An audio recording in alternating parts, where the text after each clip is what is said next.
Assalamualaikum dear students, you are watching Learn English with Cab, and today once again we are going to discuss prepositions.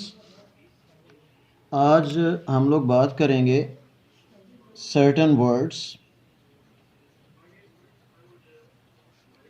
plus preposition from.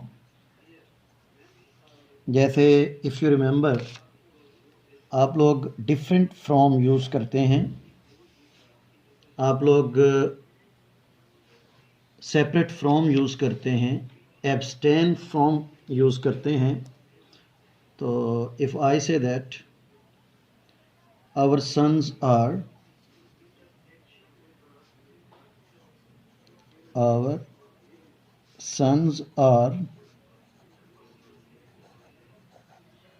different from each other. ठीक है जी.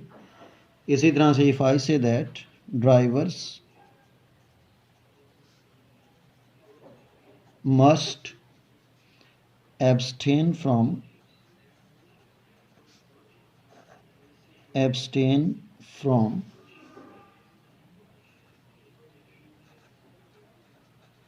alcohol. अच्छा, refrain from का भी same यही होता है कि one must refrain from smoking. इसी तरह से most of the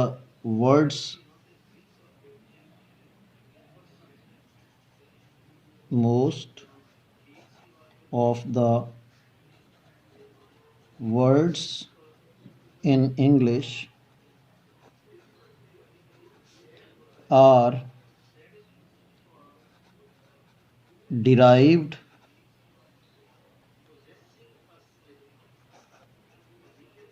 from Latin. ठीक है जी. तो डिराइव के साथ भी हम लोग फ्रॉम लगाते हैं. इसके बाद हमारे पास जनाब हो सकता है डिराइव्ड फ्रॉम हो गया सेपरेट फ्रॉम. कीप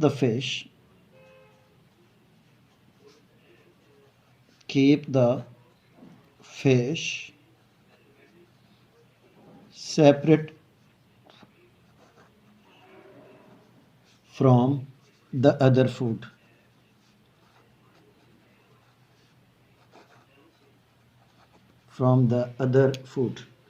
तो ये यहाँ पे अगर आप इसको गौर से देखें तो separate from, derived from, abstain from, different from, इन सारे वर्ड्स के साथ हमने फ्रॉम लगाया. ठीक है जी. तो ये हमारे पास एक पूरी लिस्ट है. ठीक है जी. जैसे मैंने आपको बताया कि एब्सटेन है,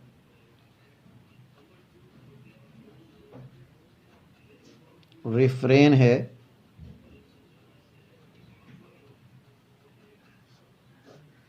ठीक है जी. इसी तरह से हमने कहा कि सेपरेट है,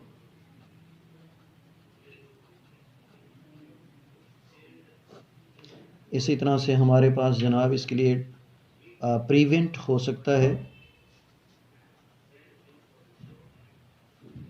अच्छा, ये प्रिवेंट जो है ना, ये मोस्टली ट्रांजिटिव वर्ब यूज़ होता है. इसके बाद यानी कि हम लोग लगाते नहीं हैं प्रेपोजिशन, लेकिन प्रिवेंट समथिंग फ्रॉम समथिंग होता है. यानी कि प्रिवेंट ट्रांजिटिव यूज़ हो के आगे फिर फ्रॉम लेता है. ठीक है जी. अच्छा, इसी तरह से बारो हो सकता है, बारो फ्रॉम होता है. डिराइव हमने पहले लिख दिया जी यहाँ पे. डिराइव लिखें इसमें.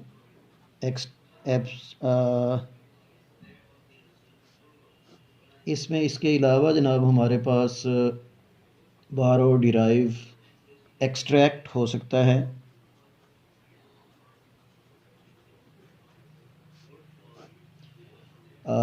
एब्सटेन और रिफ्रेन आ गए. इसके बाद प्रिवेंट आ गया, सेपरेट आ गया. इसके बाद डिफरेंट होता है.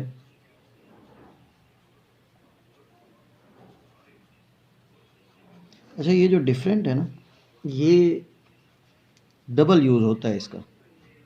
इसके साथ फ्रॉम भी यूज़ होता है और टू भी यूज़ होता है।